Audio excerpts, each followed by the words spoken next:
I know that we have been itching, waiting for SEC Media Days to come.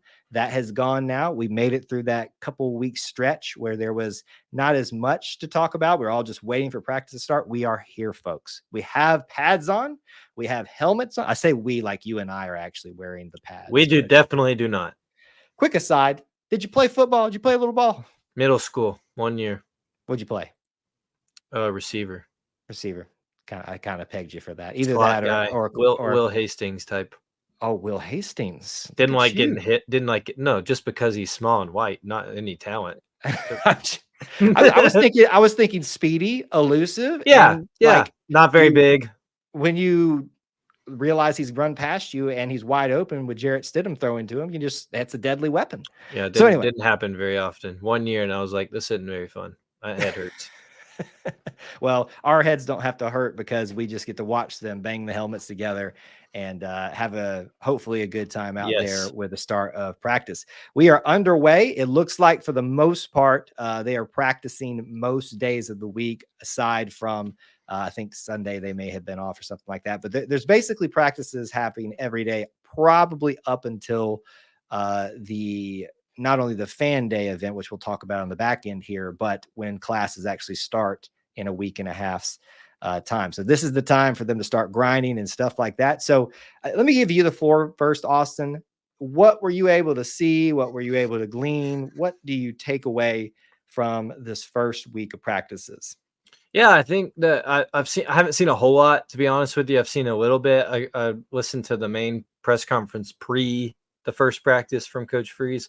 I think he expects a lot. He expects a lot in his second year from the team as a whole. He talked about being crisp. He wants things to flow and go, as well as he expects from the jump. And I think I recognized that from hearing him talk about Peyton Thorne and talk about how they're more in sync.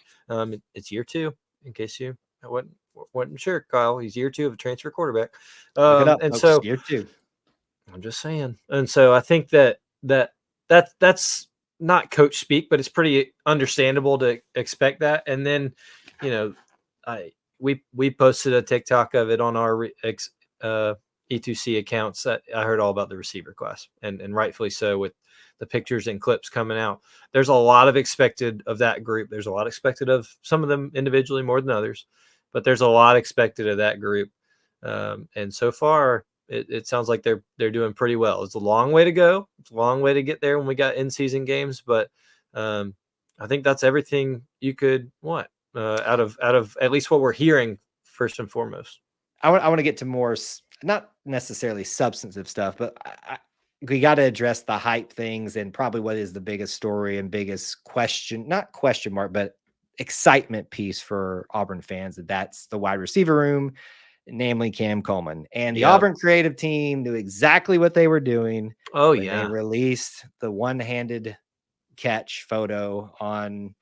I think it was last night, actually, is when they posted, maybe 2 nights ago, something like that. Very recent, yeah. They know what they're doing. And the coaches that probably know what they have. So as we made the little funny joke in our TikTok or reel, whichever you watched it on, I have been one that's been waving the caution flag of let's not put the too much pressure on this kid and the expectations. Let's not Aiden Holloway this kid, all right, before he gets a chance to show us what he can do. Yep. But he's not helping this situation, nor is the Auburn creative team helping this situation. We have flown past the third base coach holding up the stop sign for us. We are full on sprinting. I mean, it's inevitable. And I think if he had been here all summer, I think you'd be saying the same about Perry Thompson. I'm gonna be honest with you. That the pictures already of him look huge.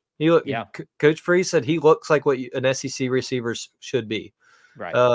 And so there's a lot of hype being put on these kids, and it's going to be really fun to see how they handle it. Hopefully it's going to be meeting those expectations and then some. Yeah, I think obviously a lot of those expectations are put on by the fans, on themselves too. And I think the coaches have clearly, Coach Hugh Freeze says he expects a lot of these guys calling. Some of them already look like they're ready to have significant playing time, if not start. But the hype train continues to build, and we just we just started practices out there. One of the things that I found is not so much interesting, but just of note was during the press conference this week, Coach Hugh Freeze talked about how different year 1 to 2 has already felt. And he's been very quick whenever these kind of conversations came up. And he said this week during the press conference too, let's not focus so much on last year and what didn't work. Let's talk about what we're doing now and what we're moving forward. And has said, whatever didn't work ultimately falls on me. So this should not be perceived as an opportunity for people to place blame, things like that. But you're hearing things like about familiarity, comfort, ease. I think maybe is used at some point in terms of just, it feels different around the office is what was basically said by Hugh Freeze during the press conference. And some of that he alluded to is his familiarity with people like Derek Nix now, having him as the offensive coordinator.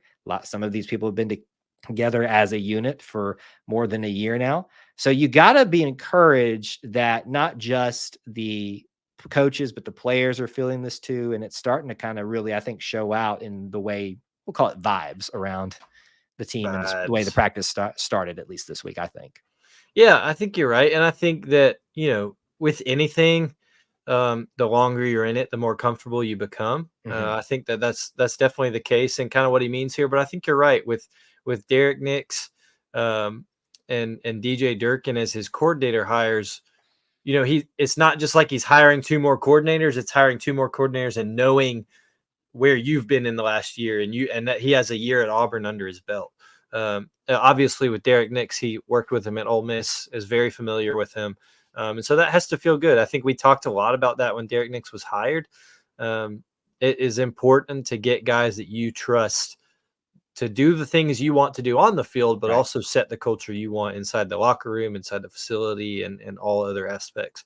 So I think that's probably what he means by that. But all those things are good things. I think all those things will help translate to what you want on the field. It's certainly translating in the recruiting world, but I think that the more familiar and comfortable that team and coaching staff feels, the better set up for success they can be. Yeah. And if you're wanting to get more of a perspective other than just like clips and stuff, we are putting up when they become available, the press conferences, the interviews for coaches and players. Yeah. Watch it. Austin and I are big proponents of this, folks, whether we're talking about practice or we're talking about in the middle of game prep for a game week. These things, especially with someone like Hugh Freeze, who's sometimes to a fault very open with, and he's admitted that. Listen to these guys. This is going to be something. So you don't have to ask these questions and be part of a narrative that has mainly died off. Hear it straight from the horse's mouth. Straight from the horse's mouth. Peyton Georgia starting quarterback. Get over it. Kind of thing. But it's nice to hear that continuing. And I would encourage you all to listen to these press conferences. One thing about fall practice that I think is always important to note is who is good or not good health-wise. Thankfully, from the first press conference to this point that we know of, it seems like the team's largely healthy, save for a couple of people. Tyler Scott, who is a defensive back that got hurt in the middle of summer, is still been out. That's already been announced. They didn't really necessarily address that again, but just put that of note out there. We know about Alex McPherson, who has been dealing with this gastrointestinal issue that's kept him sidelined literally for the summer. Seems to be moving in the right direction based on what coach said.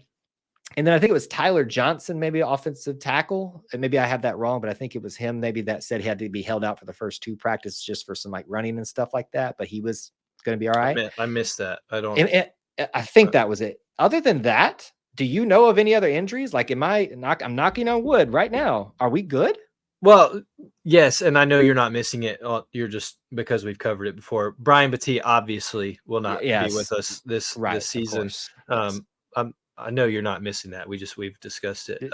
Thank you for saving me from the people that think I am. That's exactly why I did it. That's what a good co-host does is fly cover. You are you know what you are? I'm the strong safety flying up that just looks like an idiot. You're the free safety catching the guy coming over the top. That's right. Thank you. I got you. Thank you. So obviously Brian, and we continue to think about him and have him in our prayers. But you're right. I mean, knock on all the wood you can find. But things are relatively good so far. Now look, somebody's going to get hurt, and yeah. God forbid it's something very serious, but it's a physical game, and you want them to be physical in practice so they're as ready for the game as you can. But so far, week after week one, it sounds like it's pretty good. It does. It does. So obviously, this is just the beginning of practice. I have one more observation I want to ask you. Drop it in. Drop it in. How do you feel about the blue pants, Kyle? I'll be honest with you, hadn't really even paid attention to them. But I want you to take a look at them next time you see some of these pictures. Now that you mention it, that was in the back of my mind. It's not something that I tuned in. They're not new. Those have been around, but I will tell you this, as a uniform traditionalist, I don't like change. Sure. So if they want to do it in practice, have fun with it. Y'all go wild. If y'all just want to have tiger striped up and down all around uniforms, go for me. But when y'all come out in the field, it better be white pants and either the white or the blue tops, and you can have white face masks. That's it. That's only white face mask. That's another conversation we'll have to get into. We don't have time. I have always been in the camp, and this is all I'll say about it, I'd prefer blue pants over orange jerseys. If those are our two I'm there. Drastic changes we're going, that's where I lean. I'm there. I'm with you there. And I think a lot of people would be probably on the side of that fence with you too. There's a weird fondness for the orange jerseys, but I don't think people have thought through that yet. Look, yeah, they're all right. Don't send me all those crazy mock-ups that y'all have out there. Unless I see it from Clint, I'm not buying it. That's right. Just Clint and Clint alone. Final note for first week of practice, and this is more of a look forward.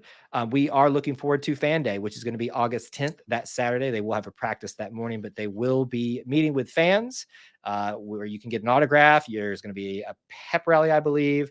Obby is likely to be there, I would assume, as well as probably some of the other fall sports, or at least cheerleaders in some regard.